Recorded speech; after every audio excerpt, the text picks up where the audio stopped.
जी, पुनः पुनः सभी को मेरा नमस्कार है। और कैसे हैं आप लोग? आशा है सभी स्वस्थ होंगे, मस्त होंगे और व्यस्त होंगे, अपनी अपनी परीक्षा की तैयारी भी कर रहे होंगे। ठीक है जी।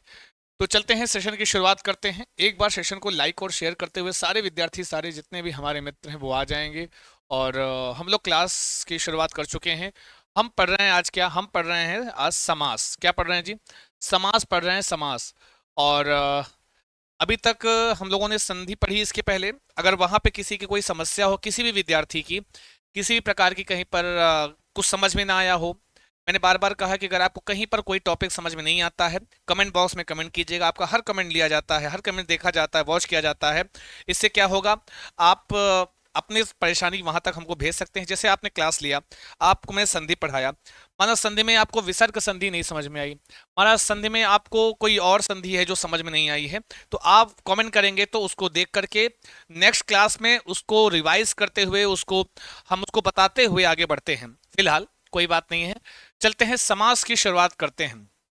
देखिए, आपकी परीक्षा में संधि हो, समास हो, वो जो 15 नंबर वाला पार्ट होता है उसमें संधि हो, समास हो, उसमें कुछ भी आपसे संधि पूछ सकता है, समास पूछ सकता है आपसे, तद्भव तत्सम पूछ सकता है। सब ग्रामर का ही पार्ट है। आपको समानार्थी पर्यायवाची पूछ लेता है, आपसे विलोम शब्द पूछ लेता है। तो सारे प्रश्न आपसे पूछते हैं। तो एक एक हम सर्वप्रथम आपके ग्रामर वाले पार्ट को कवर कर रहे हैं। सबसे पहले हम ग्रामर वाले पार्ट को कवर कर रहे हैं और सबसे पहले हम ग्रामर ही पढ़ेंगे। ठीक है जी।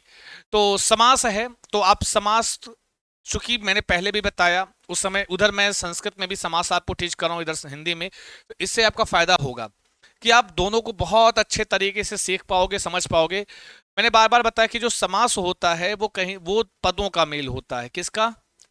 पदों का मेल होता है। पदों का मेल होता है। दो या दो से अधिक पदों का मेल क्या कहलाता है? समास कहलाता है। और उसके पहले अगर आप देखोगे तो जब आपने संधि पढ़ा हुआ था, जब आपने संधि पढ़ा, संधि देखा, तो संधि में क्या था? संधि में आपने देखा होगा कि वर्णों का मेल होता है। संधि में किसका मेल जी? जब संधि हम पढ़ते हैं तो संधि में क्या होता है? संधि वर्णों का मेल होता है। किसका? वर्णों का मेल होता है। क्या आपकी संधि? आपकी संधि क्या होती है बेटा?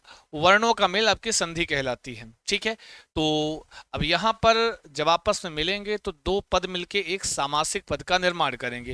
हालांकि मैंने आपको बता दिया है कि इसमें दो तीन चीजें होती हैं, इसमें दो चार चीजें होती हैं। जैसे आपको अगर हम बात करें कि एक होता है समास विग्रह, एक होता है सामासिक पद। ठीक है। समास विग्रह और सामासिक पद।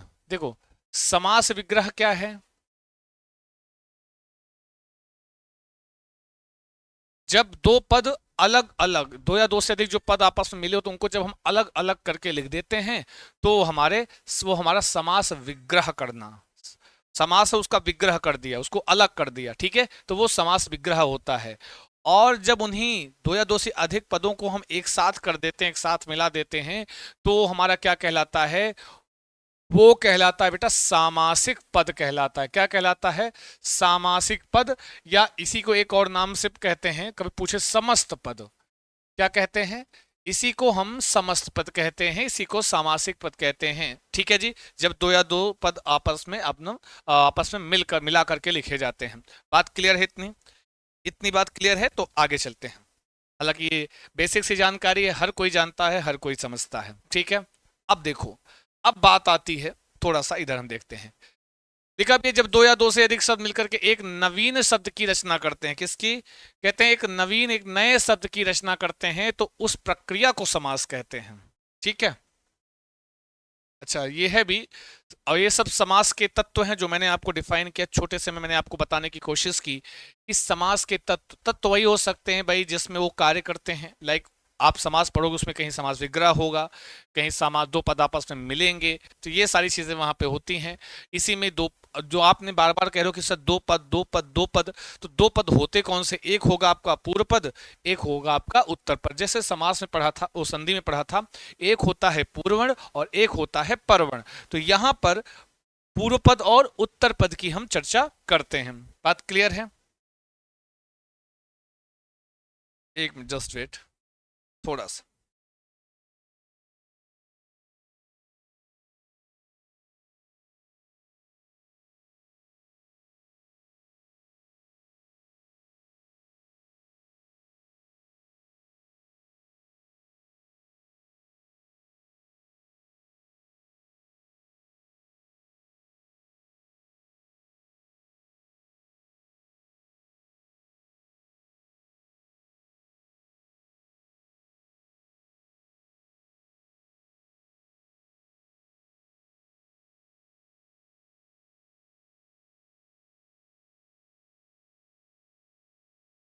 बस 1 मिनट वेट कर लीजिए बेटा। ठीक है। समास के तत्व अवयव तो कहते हैं समास विग्रह होता है जब समास पद के सभी पदों को अलग अलग कर दिया जाता है। जब हम समास के सभी पदों को हम क्या करते हैं, अलग अलग कर देते हैं समासिक पदों के, तो वह उस प्रक्रिया को हम समास विग्रह कहते हैं। ये अब मैंने आपको डिफाइन कर दिया, मैंने आपको बता दिया है जी। सभी को मेरा नमस्कार है। कैसे हैं आप सभी लोग? स्वस्थ हैं, मस्त हैं, व्यस्त हैं? आप स्वस्थ मस्त व्यस्त हैं जी? वो भी समस्या तो नास्ती।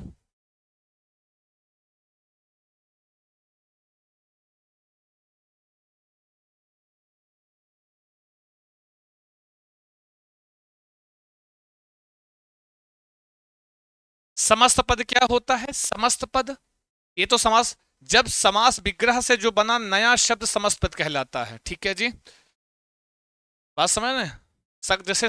जैसे यथाशक्ति, यथाशक्ति क्या है? एक सामासिक पद है। अब उसको लिख दो शक्ति के अनुसार, तो उसके कई पद हम अलग अलग करके लिख रहे हैं, तो वो विग्रह हो गया। पूर्व पद होता है समस्त पद का जो पहला पद होता है वो पूर्व पद कहलाता है। उसी को हम पहला पद कहते हैं, उसी को पूर्व पद कहते हैं। उसी को हम जब बोलेंगे तो उसी को हम जब भी कहा जाए प्रथम पद, पूर्व पद और पहला पद, तो समझ लो पूर्व पद का बोध हो रहा है। उत्तर पद, उत्तर पद समस्त पद का जो दूसरा पद होता है उसी को उत्तर पद कहते हैं, या उसी को हम द्वितीय पद के नाम से भी जानते हैं, समझते हैं, पहचानते हैं। ये तो हो गए एक समास का जो बेस बनता है, जो उसकी नींव पड़ती है, एक आधारशिला। क्यों? आगे जितने भी समास पढ़ोगे वो इसी नींव पर आधारित होगा। इसी को बार बार उसमें कहा जाएगा समास विग्रह क्या होगा, समस्त पद क्या होगा, इसका उत्तर पद क्या है, इसका पूर्व पद प्रधान है, इसके उत्तर पद में क्या है, इसके पूर्व पद में क्या है। बार बार हम लोग पदों, चूंकि आप जानते हैं समास पदों में होता है। शुरू में मैंने बताया समास किसमें होता है? समास होता है पदों में, संधि होती है वर्णों में। क्लियर है ना बात? आगे चलते हैं, आगे बढ़ते हैं। पहला समास है आपका अव्ययी भाव समास। कौन सा? अव्ययी भाव समास है। अव्ययी भाव समास होता कौन सा है, कहते किसे हैं?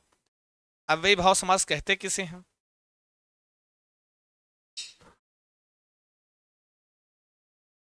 हम्म।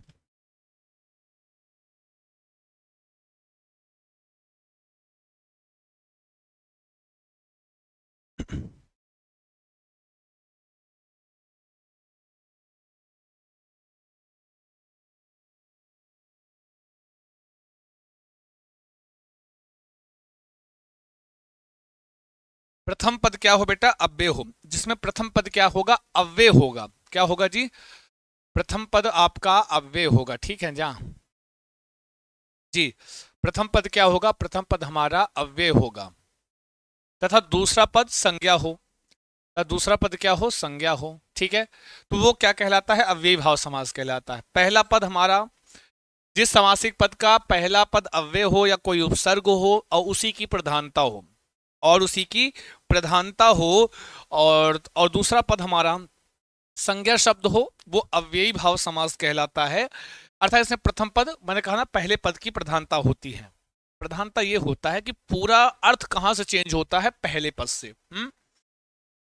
क्योंकि अच्छा, जैसे क्या होता है, जैसे आपके यहाँ कोई प्रधान हो, जैसे आपके घर का कोई मालिक है, तो जो सारी चीजें आपके घर में घटित होंगी उनकी आज्ञा या उनके डिस्कशन के बिना नहीं होती हैं। वैसे ही जिस पद में जो प्रधान होता है, तो उस समाज की सारी प्रक्रियाएं या उसका अर्थ उसी से चेंज होता है। वो जैसा, मतलब उसी के अकॉर्डिंग होता है। जैसे आपके घर में कोई जो अग्रज होगा, जो बड़ा होगा, अगर वो कोई कार्य को कहता है तो आप उसी को फॉलो करते हो। वैसे ही जब कहा जाए कि इसमें ये पद प्रधान है, इसका मतलब पूरा समाज, जो वो समास होगा उसका उत्तर पद उसके अनुसार चेंज होगा, या यूं कह लो कि उसका अर्थ कहां से चेंज होता है? उसके पहले पद से पता चलता है। बोलो हाँ कि ना, जल्दी।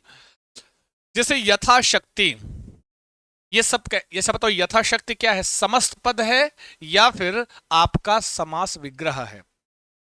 ये हमारा क्या है बेटा? समस्त पद है। ये यथाशक्ति समस्त पद है या सामासिक पद है, जिसका हम विग्रह करते हैं तो शक्ति के अनुसार।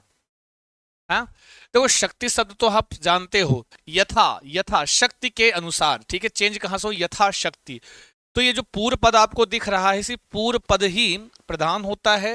वो कोई उपसर्ग होगा या फिर अव्यय होगा। प्रति यथा देख रहे हैं आपका एक अव्यय पद है। यथा क्या है? एक अव्यय पद है, इसलिए हम कोई पूछे यथाशक्ति में समास कौन सा, तो आप बताओगे सर अव्ययी भाव समास। आपके यहाँ ऐसे ही, या तो आपको समास का नाम पूछ लेता कि कौन सा समास है, या तो आपको दे देगा और पूछेगा कि इसका समास विग्रह क्या होगा, या समास विग्रह दे देगा समस्त पद पूर्ण। ये टाइप्स ऑफ क्वेश्चंस होते हैं आपकी परीक्षा में कि जैसे पूछे जाते हैं। क्लियर है ना बात? कोई डाउट? आगे चले।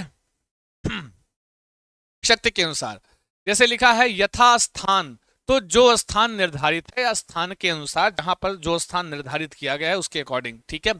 यथा स्थिति, जैसी स्थिति में है वैसे ही, ठीक है, ये इसका विग्रह हो गया, ये इसकी समस्त पद हो गया। यथा योग्य, जो जितना योग्य हो, या योग्यता के अनुसार हम कह सकते हैं, जो जितना योग्य है। यथा योग्य। प्रतिध्वनि, ध्वनि की ध्वनि, ध्वनि की ध्वनि। प्रति क्या है? आपका एक उपसर्ग है।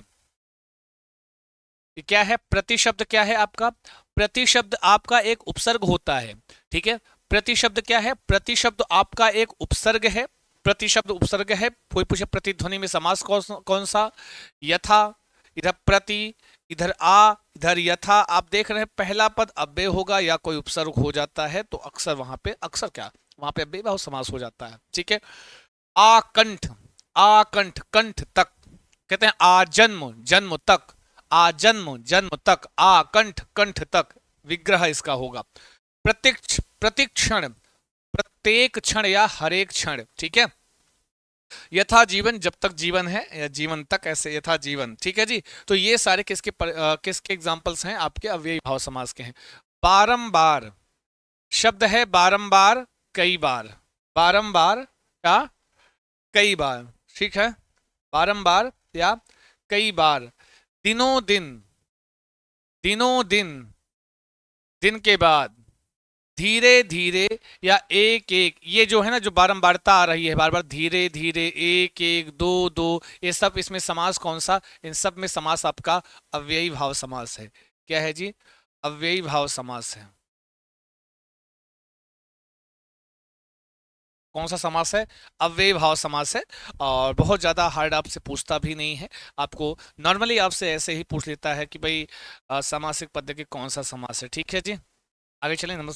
जी, welcome to Sanskrit Chandra mister Kumar, बहुत स्वागत है। कहाँ थे, कहाँ थे अभी तक, हैं जी? ये हो गया अव्यय भाव। इसमें कोई डाउट हो तो पूछ लो। सिंपल होता है, शुरुआत में कोई अव्यय या उपसर्ग होता है और आप बहुत आसानी से पहचान जाते हो, आप बहुत आसानी से उसको पहचान जाते हो। अव्यय में कोई डाउट हो तो पूछो, नहीं तो आगे चलें। अगर अव्यय में कोई समस्या हो तो पूछो, नहीं तो फिर हम आगे चलते हैं।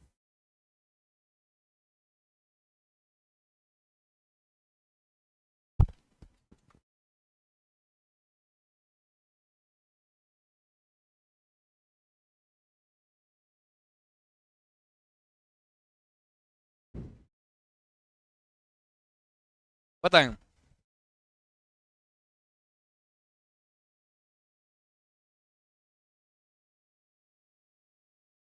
ओके, चलो आगे चलते हैं। द्वंद्व समास, समास कौन सा है जी? द्वंद्व। कैसा समास? द्वंद्व समास। द्वंद्व समास में तो आपको पता ही है, वेरी सिंपल होता है, लेकिन ओके, कोई बात नहीं है।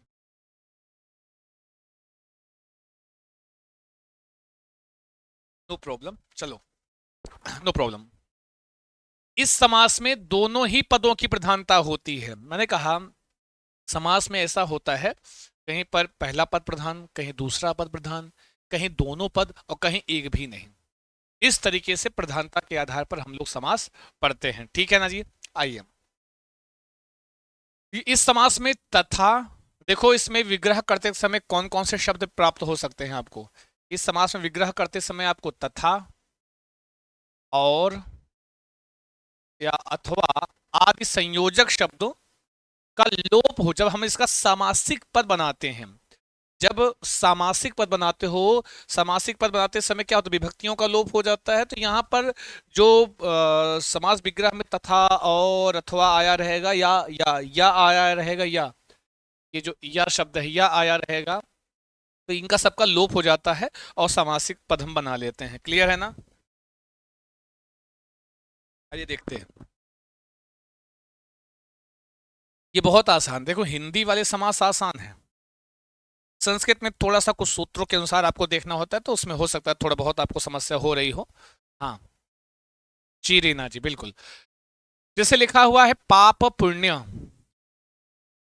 पाप अथवा पुण्य। अब यहां पर देखो, पाप और पुण्य भी कर सकते हो, गलत नहीं होगा। पाप और पुण्य भी कर सकते हो, पाप अथवा पुण्य है तो गलत नहीं है। अब यहां पर ध्यान देना, जब हम इसका सामासिक पद बना रहे हैं तो अथवा, अगर बीच में अथवा शब्द आए, जो संयोजक शब्द आता है अथवा या और तथा, इन सब का क्या करते हैं, इन सब का हम लोप कर देते हैं। तो जैसे पाप पुण्य, पाप अथवा पुण्य, तो पाप पुण्य इसका सामासिक पद हो जाएगा। देव अथवा असुर, देवासुर।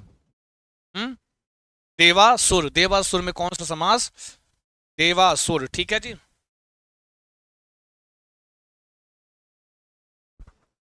फिर है रात अथवा दिन, अथवा शब्द गायब करो रात दिन, अथवा शब्द गायब करो रात दिन। आग अथवा पानी, तो आग पानी, ठीक है। अथवा शब्द हमने क्या किया, गायब किया, और आग पानी। क्विक रिवीजन है, समझ लीजिए आप, क्विक है आपका। जय अथवा पराजय, जय अथवा पराजय, ये क्या है, जय अथवा पराजय, ये कहता है जय अथवा पराजय। तो यहां पर जब इसका हम बनाएंगे तो अथवा शब्द का लोप करके हम समासिक पद बना लेते हैं, जय और पराजय, पराजय, ठीक है, जय पराजय। सिंपल सी बात है, विग्रह में अथवा और तथा शब्द आ सकता है, या शब्द आ सकता है द्वंद्व समास में। और जब हम इसका सामासिक पद बनाएंगे तो जो विग्रह में आया रहेगा अथवा और तथा, उसको हम हटा करके या उसको लोप करके डायरेक्टली हम दो पदों को आपस में जोड़कर लिख देते हैं। क्लियर है ना बात? आगे चलते हैं जी। शिव पार्वती, शिव और पार्वती, शिव पार्वती, शिव और पार्वती, ठीक है। अन्न और जल, अन्न जल, अन्न और जल, अन्न जल। आग और पानी, आग पानी। लोटा और डोरी, लोटा डोरी। बहन और भाई, बहन भाई। दाल और रोटी, दाल रोटी में कौन सा समास है बताओ, पूछता है, परीक्षा में आया हुआ है, दाल रोटी में कौन सा समास है, दाल रोटी में कौन सा समास है, दाल रोटी बताओ। दाल रोटी में द्वंद्व समास है, दाल और रोटी। समझ गए कि नहीं? दोनों पद आपस में प्रधान होते हैं, कोई किसी पे डिपेंड नहीं होता है, ठीक है जी। जो कि दोनों अपना अपना स्वयं का अर्थ रखते हैं, आपको पता है। देव अपने में एक स्वयं में अर्थ है, असुर अपने में, ठीक है जी। दाल अपने में एक प्रधान, अपनी प्रधानता रखता है, रोटी जी। तो संस्कृत में परेशानी होता है, डोंट वरी, संस्कृत वाला भी आसान ही है, कठिन नहीं है, थोड़ा सा दिमाग लगाओगे तो संस्कृत वाला भी सही हो जाएगा, एकदम परेशान मत हो, चिंता मत कीजिए, ठीक है, चिंता मत करियो, वह भी एकदम सही हो जाएगा। हम रिवीजन करा देंगे आप लोगों का, परेशान हो रही, हम रिवाइज करा देंगे, ठीक है, रिवाइज करा देंगे। दाल रोटी, दाल और रोटी, सिंपल सा है, कोई दिक्कत नहीं है, इतना याद रखना। द्वंद्व में तथा और अथवा अगर शब्द आया है विग्रह में, तो हम जब उसका अगर पूछे सामासिक पद बना दो, तो वही हटा करके डायरेक्टली हम दोनों पद को एक साथ रख देते हैं, आपका सामासिक पद बन जाता है। बहुत सिंपल, बहुत आसान सा रूल है, ठीक है जी। आगे चले, आइए, द्वंद्व हो गया। द्वंद्व समास, द्वंद्व समास, बोलो, तथा और अथवा आदि संयोजक पदों का लोप कर देते हैं सामासिक पद बनाते समय। हाँ, किसका किसका, तथा और अथवा शब्दों का लोप कर देते हैं सामासिक पद बनाते समय। बात आती है बहुब्रीहि समास की। इस समास में कोई पद प्रधान नहीं होता है, तो भैया कौन होता है, हैं? कहें सर कोई पद नहीं प्रधान होता, तो कहें कौन सा पद प्रधान होता है? भाई अब तुम ही लोग बताओ, तुम ही लोग बताओ कि कौन सा होता है, आप लोग बताओ कौन सा होता है।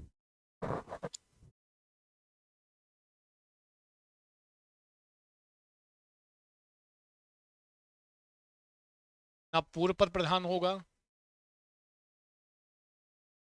हम सामान्य देखो, समास के सामान्य नियम आपको बता रहे हैं, सामान्य समास आपको हम पढ़ा रहे हैं, बहुत लेंदी नहीं पढ़ाना है, हमको पता है कि कैसे किसके अकॉर्डिंग आपको यहाँ पे पूछना है, तो उसी अकॉर्डिंग से हम आपको टीच कर रहे हैं, ठीक है। पूर्व पद और उत्तर पद,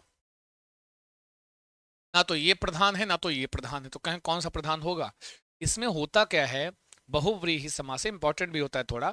बहुव्रीहि समास में प्रथम पद और उत्तर पद, ये दोनों पद मिल करके किसी तीसरे को बताते हैं, किसी तीसरे का अर्थ द्योतित कराते हैं, किसी तीसरे का अर्थ बताते हैं जी।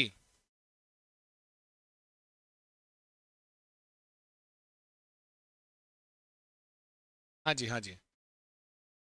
दोनों शब्द मिलकर के एक नया अर्थ बनाते हैं, या एक तीसरे शब्द का, तीसरे शब्द के या तीसरे अर्थ के बारे में बताते हैं। ठीक है जी। आइए, अब इतनी सी बात है, इतनी सी एक परिभाषा हो गई, हम इसको अप्लाई करके हम लोग देते हैं। निशाचर, निशाचर, निशा मतलब रात, और चर मतलब चरने वाला। चरने मतलब क्या चरने वाला? चढ़ने वाला मतलब होता है उसमें चरण कर, विचरण करने वाला, घूमने वाला, है जी। ऐसा निशा में आचरण, आचरण नहीं, आचरण करने हो, निशा में आचरण विचरण, घूमने फिरने वाला या करने वाला कौन होता है? अर्थात राक्षस। निशाचर किसे कहते हैं? हाँ जी। हाँ, देखो कि अब किसी के लिए प्रयोग करना होता है, ठीक है जी। जैसे अगर हम बात करें,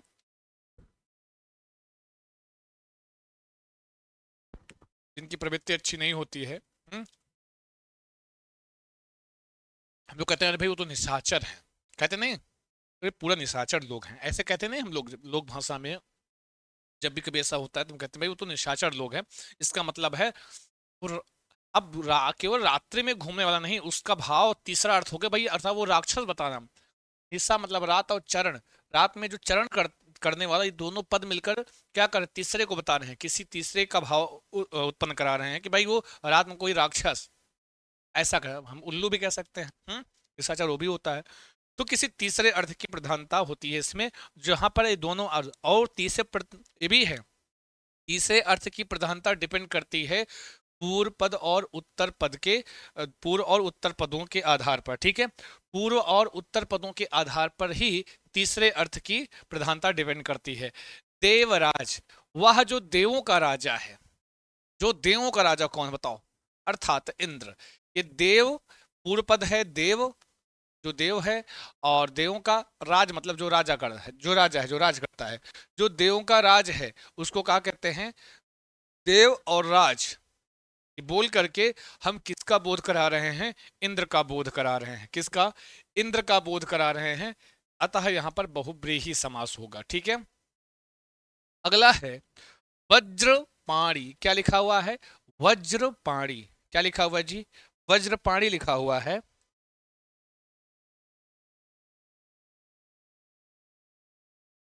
वह जिसके पानी मतलब हाथ में वज्र है, कौन है?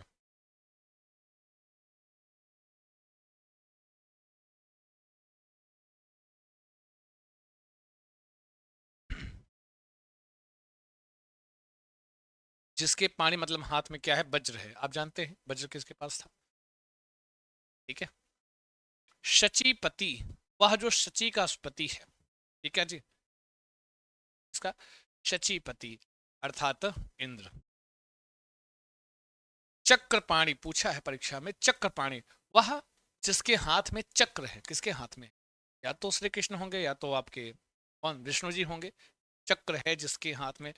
बिहार में सीट नहीं होगा, और इस बार जो सीट बिल्कुल मिल सकता है, एकदम तैयारी में लगो रहो, लगे रहो, लगे रहो भैया। 100% ज्योतिष जी मिल सकता है आपको, 100% मिल सकता है, कि इतना जल्दी फोर होने वाला नहीं है। ठीक है, गिरिधर, वह जो गिरी को, पर्वत को धारण करते हैं। इसको ऐसे गिरधर क्यों कहा गया? गिरिधर जो गिरी को उठा लिए थे ऐसे कनिष्ठिका पे, श्री कृष्ण जी हैं। तो यहाँ गिरी, जो गिरी का जो अर्थ है पर्वत, और जो धर मतलब धारण करने वाला, तो ये गिरी पूर्व पद उत्तर पद धर, ये दोनों पद के अर्थ जो हैं तीसरे को बता रहे हैं। कोई वो, कोई वो जो गिरी को धारण करता है, तो अर्थात कौन? तीसरा आपका श्री कृष्ण। ऐसा अर्थ आता है वो बहुब्रीहि समास हो। क्लियर है बात? घन श्याम, देखो यहाँ पर थोड़ा सा यहाँ पे वो हो सकता है, वह घन जो बादल के समान काले हैं, अर्थात श्री कृष्ण जी। क्या? कमल नयन, कमल के समान है नयन जिसके, दशानन दस हैं आनंद जिसके, पंचानन पांच हैं आनंद जिसके, चतुरानन चार हैं आनंद जिसके, लंबोदर लंबा है उदर जिसका, षडानन शाह है आनंद मुख जिसके, महादेव वह जो देवों में महान है वो है शिव। इस तरीके से हम पढ़ते हैं आपके ये समास। आगे आइए, बात कहते हैं, देखो अब कहेंगे सर आनंद का समूह, अब देखो यहाँ पे आपको डिपेंड करता है सामासिक पदों पर। ठीक है जी, हाँ, जी। दिगु, दिगु समाज में पहला पद संख्यावाचक होता है, संख्यावाची दिगु हम लोग कहते हैं। त्रिलोचन, तीन लोचन आंखों, ये समाहार का बोध कराता है। दिगु समास क्या होता है, हमें समाहार, समाहार का मतलब क्या होता है, समाहार का बोध कराता है, मतलब समूह का,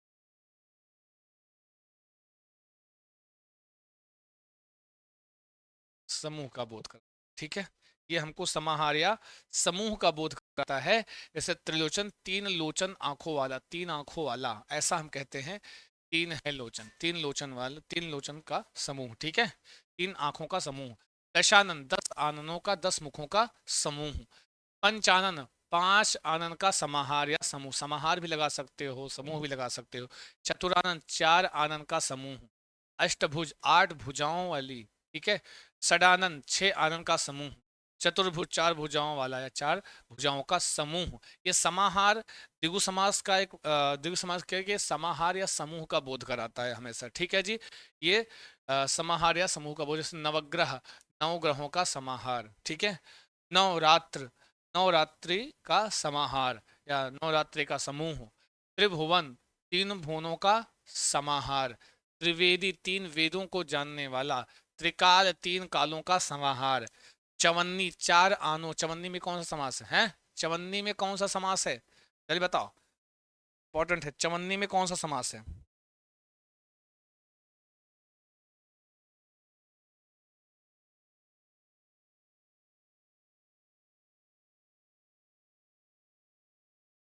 सप्तरंग, 7 रंगों का समूह।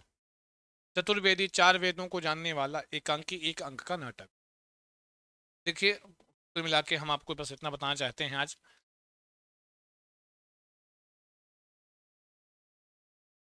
एक रुको की,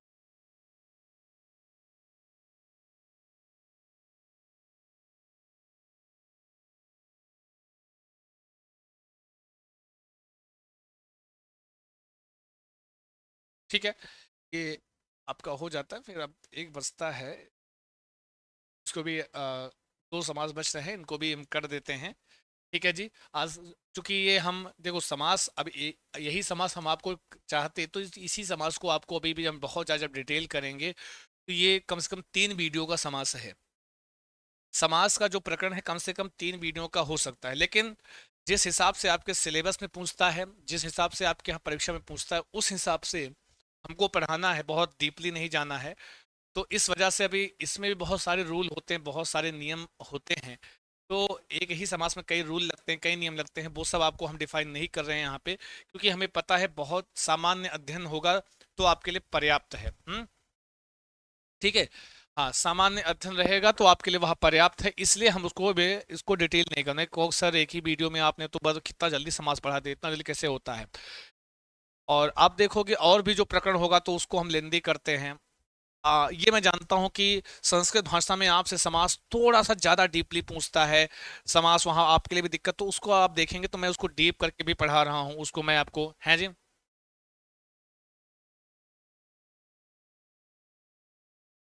तो संस्कृत पढ़ने भी है, आप पहले संस्कृत पढ़ना सीखो, संस्कृत पढ़ते रहो, धीरे धीरे वह भी हो जाएगा, डोंट वरी, वो ऑटोमेटिक हो जाता है, उसके लिए करने की आवश्यकता नहीं होती बेटा। हाँ ज्योतिष, तो इस तरीके से हम पढ़ा रहे हैं, ठीक है जी। आप भी एक कर्मधारय समास, कर्मधारय समास, इस समास में दूसरा पद प्रधान होता है। कौन? दूसरा पद प्रधान होता है, कौन सा बेटा? दूसरा पद प्रधान होता है, पहला पद विशेषण होता है।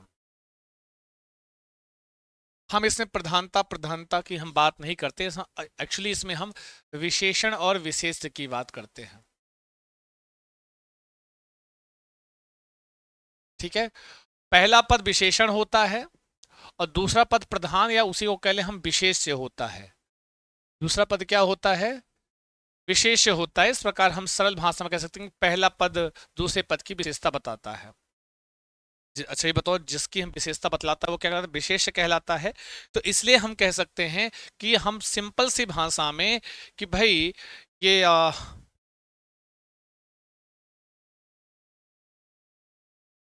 इसमें होगा क्या कि इसमें पूर्व पद क्या होगा और उत्तर पद है। पूर्व पद क्या होगा? विशेषण होगा। और उत्तर पद आपका विशेष्य होगा। क्या होगा ये?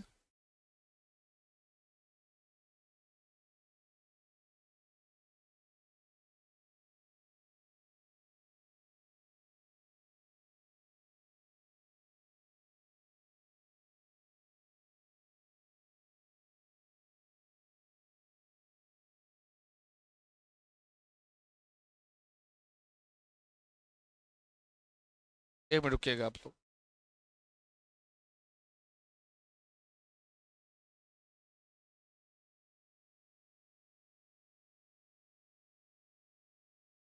ये विशेषण होता है और ये होता है आपका विशेष्य। ठीक है। और ये कर्मधारय समास की विशेषता है। क्या है जी? ये कर्मधारय समास है। कर्मधारय समास में पूर्व पद विशेषण होगा और उत्तर पद विशेष्य होगा, मतलब पहला पद दूसरे पद की विशेषता ही बतलाएगा। ये भी महत्वपूर्ण होता है आपके लिए। यह भी आपके लिए इंपॉर्टेंट होता है, महत्वपूर्ण होता है। आइए देखते हैं यहाँ पे। ठीक है जी, आइए अब इधर देखते हैं। हाँ जी, हाँ जी। अरे तत्पुरुष में आ गए हम। नरसिंह। नर सिंह। तो नर रूपी सिंह। नर रूपी सिंह। विद्या धन। विद्या रूपी धन। विद्या रूपी धन। ठीक है। चरण कमल। चरण रूपी कमल। ठीक है। कनक लता। कनक रूपी लता। ठीक है। देह लता। देह रूपी लता। वचनामृत। वचन रूपी अमृत। ठीक है। महाकवि। महान है जो कवि। महान है। महान कवि, ऐसा भी इसका हम कर सकते हैं। महाकवि, महान कवि। इसका ऐसा भी विग्रह हो सकता है। तो कवि हमारा उत्तर पद है। महा उसकी विशेषता। कवि कैसा है? महान है। कवि कैसा है? कवि महान। महानता क्या है? उस कवि की विशेषता है। ठीक है। पीतांबर।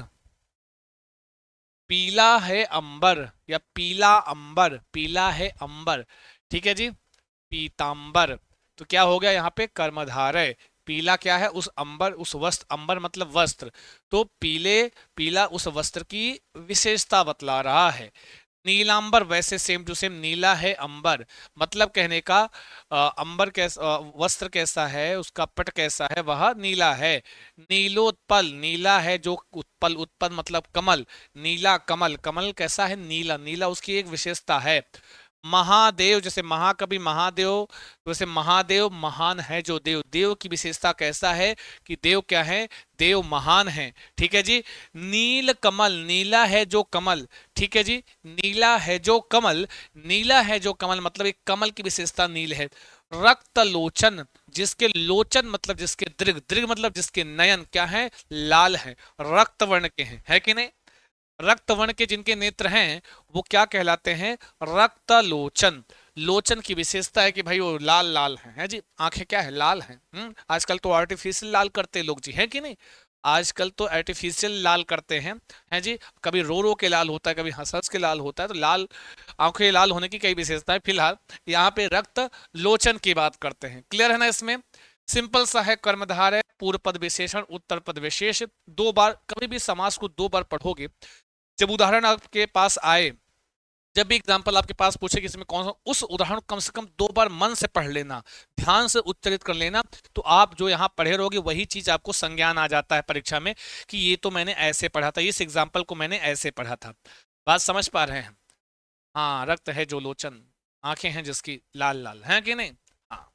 कभी नीली आंखें, कभी काली आंखें, यहाँ रक्त लोचन की बात की जा रही है। ठीक है जी। आगे चलें। ये था कर्मधारय समास। ठीक है। आगे चलते हैं, आगे बढ़ते हैं। अगला है तत्पुरुष समास। आपको पता है कि तत्पुरुष विभक्तियों में होता है।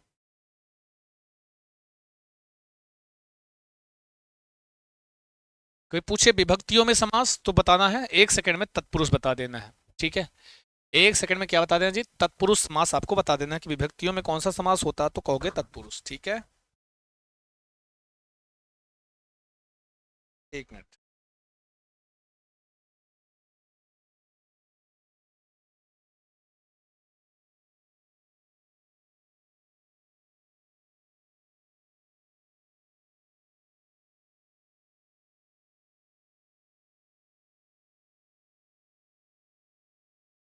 तत्पुरुष समास, इसमें उत्तर पद प्रधान होता है, कहीं पूर्व पद। और आपने देखा कि बहुब्रीहि में कोई पद प्रधान नहीं था, द्वंद्व में दोनों पद प्रधान था, तत्पुरुष में उत्तर पद प्रधान होता है। दोनों शब्दों के बीच में विभक्ति चिन्हों का लोप हो जाता है। जब हम सामासिक पद बनाते हैं तब लोप हो जाता है। जब हम अ, विभक्तियों का लोप कब होगा? जब हम सामासिक पद क्रिएट करेंगे, जब हम सामासिक पद बनाएंगे, तब वहां विभक्तियों का लोप होता है। और जब हम विग्रह करते हैं तब हम विभक्तियों के साथ लिखते हैं। क्लियर है ना बात? तत्पुरुष समास में विभक्तियों में समास होता है। और यहां पर जब हम क्या करते हैं, मैंने कहा जब आप विग्रह करते हैं तब विभक्तियां लगा करके करते हो। और जब आप क्या करते हैं, सामासिक पद या समस्त पद बनाते हैं, तो वैसे भी आप कोई भी समास बनाओगे तो वहां बीच की विभक्ति का लोप हो जाता है। ठीक है, विभक्ति का, दोनों पदों के बीच की विभक्ति का लोप करके ही हम सामासिक पद बनाते हैं। ठीक है, आइए देखते हैं। जैसे करुणा, करुणा से पूर्ण लिखा हुआ है, करुणा से पूर्ण। यहां पे से तृतीया, अच्छा तो कौन सा तत्पुरुष है? यहाँ पे करुणा से पूर्ण शब्द है।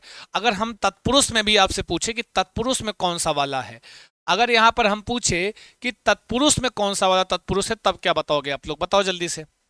अगर मैं आपसे पूछूं कि चलो ठीक है, करुणा से पूर्ण एक आपका समास विग्रह है, तो आप बताओ इसमें कौन सा वाला तत्पुरुष समास है? जी, कौन सा वाला तत्पुरुष समास है, ये बताओ फटाफट। कौन सा वाला तत्पुरुष समास है? तत्पुरुष तो है, तो कौन सा वाला? क्योंकि मैंने कहा विभक्तियों में होता है, तो विभक्तियों में कौन सा वाला तत्पुरुष समास है? करुणापूर्ण। हम बात करते हैं करुणापूर्ण की, किसकी?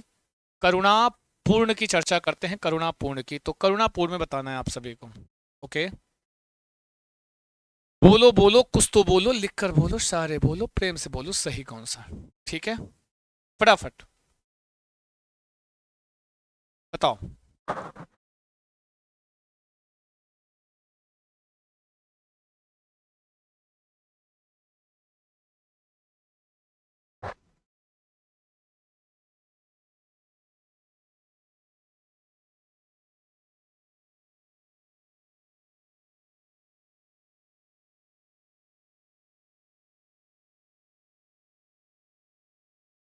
जी, तृतीया तत्पुरुष भाई बताओ ना, तृतीया तत्पुरुष, सीधे सीधे तृतीया। करुणा से पूर्ण, करुणा से युक्त ना, पूर्ण मतलब युक्त, अलगाव तो हो नहीं रहा है। से चिन्ह होता, अलगाव होता, तब पंचमी तत्पुरुष होता। करुणा से पूर्ण है, करुणा से युक्त है, मतलब तृतीया तत्व। तुम लोग का सो रहे हो का जी? है, और सब लोग उत्तर कह नहीं कर रहे हो जी? हैं, केवल मूक दर्शक बने हो? चुप पे आंसर किया करो, मुंह बंद करके चुप पे, जैसे राम कथा सुन रहे हैं जी? हैं, राम कथा सुन रहे हैं लोग हैं जी? राम कथावाचक बना दियो, मारे पेन खींच के तुम्हें नाक में लग जाएगा। चुप पे आंसर किया करो, हम ना भी कहें तब भी किया करो तुम लोग। हम्म, बढ़िया है, मारे पेन फेंक के तुम्हें नाक में लग जाएगा, है जी? करुणा पूर्ण, करुणा से पूर्ण। रोग पीड़ित, रोग से पीड़ित, इसमें भी तृतीया तत्पुरुष समास, इसमें भी रे से पीड़ित जी, करुणा से पीड़ित। शोकाकुल, शोक से आकुल, शोक से व्याप्त, शोक से युक्त। तो युक्त है मतलब से साथ द्वारा, तृतीया तत्पुरुष समास होगा। बोलो हाँ कि ना? आ, आ, अकाल पीड़ित, ये गलत लिखा है, ये होगा अकाल पीड़ित। तो अकाल से पीड़ित, ठीक है। ईश्वराधीन, ईश्वर पर अधीन। अब बताओ ईश्वराधीन में कौन सा तत्पुरुष है? चलो बताओ, ईश्वराधीन में कौन सा तत्पुरुष समास है? फटाफट खटाखट बताओ जल्दी से, जो भी हमारे प्यारे मित्र हैं, जो भी छात्र हैं, ईश्वराधीन में कौन सा तत्पुरुष समास है? कमेंट करके बताएंगे जी।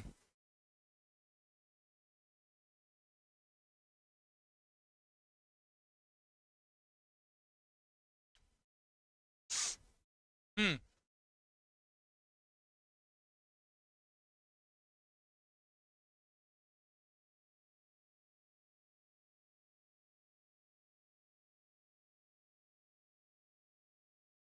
इतने लोग देख रहे हैं, आंसर सबका नहीं आ रहा है जी। हाँ, आंसर सबका नहीं आ रहा है।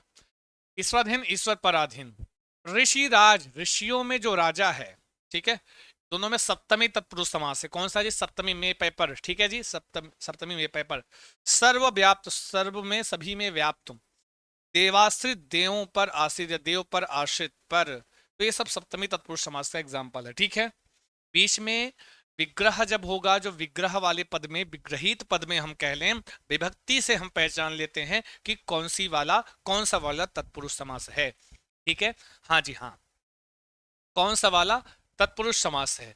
देवालय, देव का आलय या देवों का आलय, का आलय।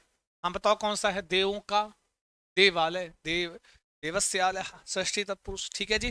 देवों का आलय, हाँ ऐसे ही लिख करके भेजा करो जी, पढ़े आए, टुकुर टुकुर देखते जी। मुख दर्शन, मुख के दर्शन, मुखस्य दर्शन, संस्कृत में मुख का दर्शन, मुख के दर्शन। कन्यादान, कन्यादान में कौन सा है? तो बताओ हे कन्याओं, बताओ हे कन्याओं, बताओ ये कन्यादान में कौन सा समास है तो तत्पुरुष, ठीक है, कौन सा वाला तत्पुरुष है वो बताना है। फटाफट बताओ कौन सा वाला तत्पुरुष समास है? बोलो बोलो, अरे कुछ तो बोलो, लिख कर बोलो, सारे बोलो, सही कौन सा? कन्या का दान, ठीक है। अन्नदान, अन्न का दान। श्रमदान, श्रम का दान, ठीक है जी। कोई बात नहीं है, क्लियर है, ये होगा आज आपका समास।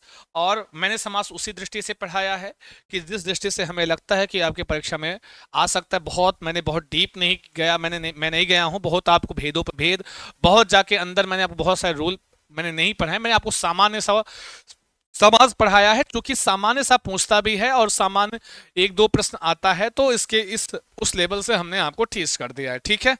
हाँ, बाकी अगर जैसा भी हो, आपको हम एक दे के जा रहे हैं, आप इसका आंसर ये आपका HW है। जब जब भी आप दोबारा देखिएगा, आप क्लास में जब भी जो बाद में देख रहे हो, इसका आंसर करना कमेंट बॉक्स में। धक्का मुक्की में कौन सा समास था, ठीक है। हाँ, तो धक्का मुक्की में समास बताना है। आप सभी कमेंट बॉक्स में बताइएगा, लास्ट में जब क्लास एंड हो जाए तो बताना धक्का मुक्की में कौन सा समास है, ठीक है जी। हाँ, तो बहुत बहुत शुक्रिया, बहुत बहुत धन्यवाद, फिर मिलते हैं आपको नेक्स्ट वीडियो में, तब तक के लिए नमस्कार। शुभम भूयात, मंगलम भूयात, ऑल द बेस्ट कल आपकी।